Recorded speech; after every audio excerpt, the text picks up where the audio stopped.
Olá, a paz. Seja muito bem-vindo a este vídeo. O meu nome é Graciano Brandão, eu faço parte da equipe de catequese da Comunidade Católica Maranatá e nós estamos com esse projeto de responder em vídeos curtos as perguntas que chegam para a nossa equipe. E a pergunta que veio até mim veio do Sandro de Mesquita e ele fez a seguinte pergunta: vim de uma igreja protestante e lá aprendi que era proibido fabricar imagens, segundo o Êxodo 20. Por que então a igreja tem imagens? Sandro, muito obrigado por responder a sua pergunta, ter essa oportunidade. Deus abençoe a você e a sua família. E permita-me contar o que aconteceu comigo um dia de catequese aqui na casa de missão. Certo dia eu estava falando e um menino levantou a mão.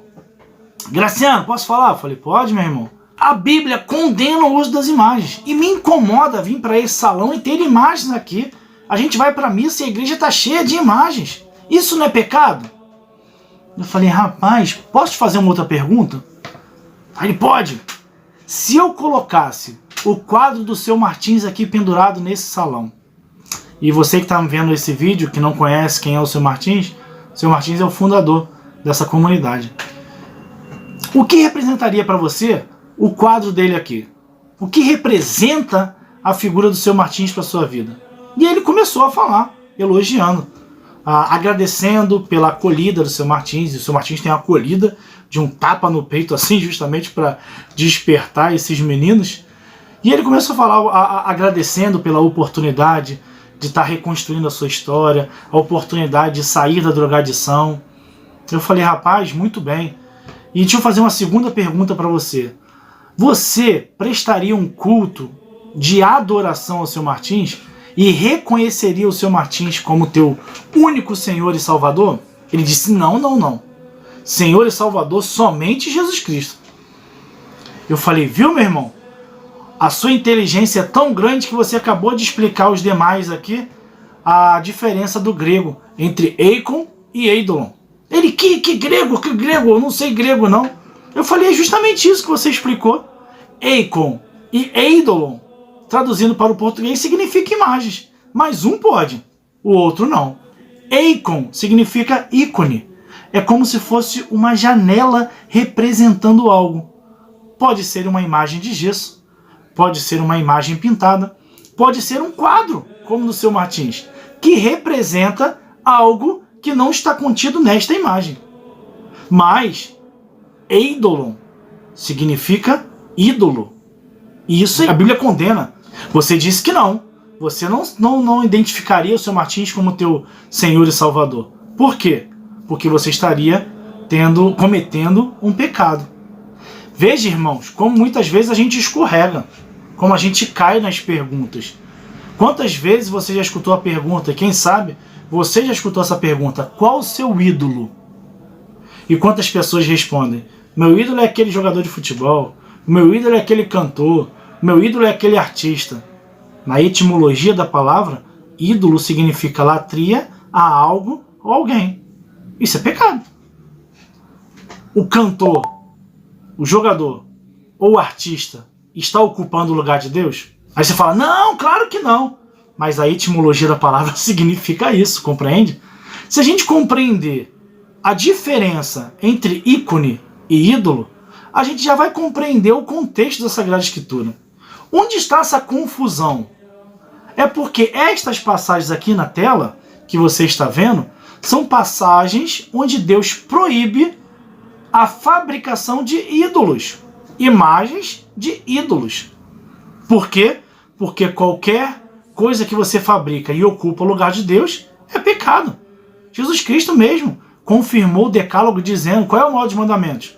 Amarás o Senhor teu Deus de todo o seu coração, de toda a sua alma, de toda a sua força e de todo o seu entendimento.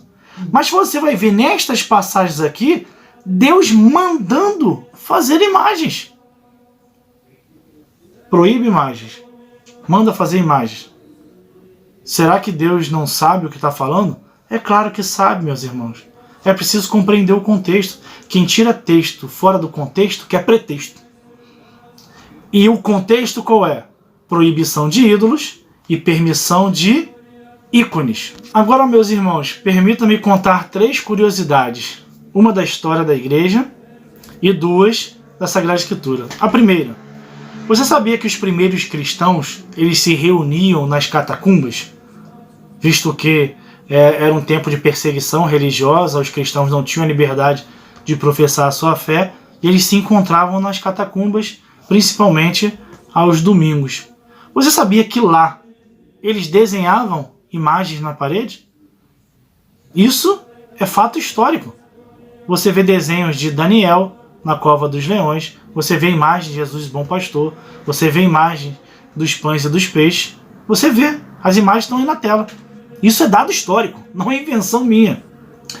E as duas curiosidades da Sagrada Escritura.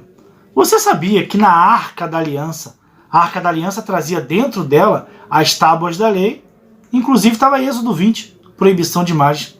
Você sabia que na Arca da Aliança, em cima dela, tem imagens? De 2 querubins. Contradição? Não, é compreender o todo. E uma segunda curiosidade. Quantas vezes Jesus Cristo fala sobre a questão das imagens? Vou te dar um tempo para pensar. Pensou? Ele fala uma única vez. Única vez.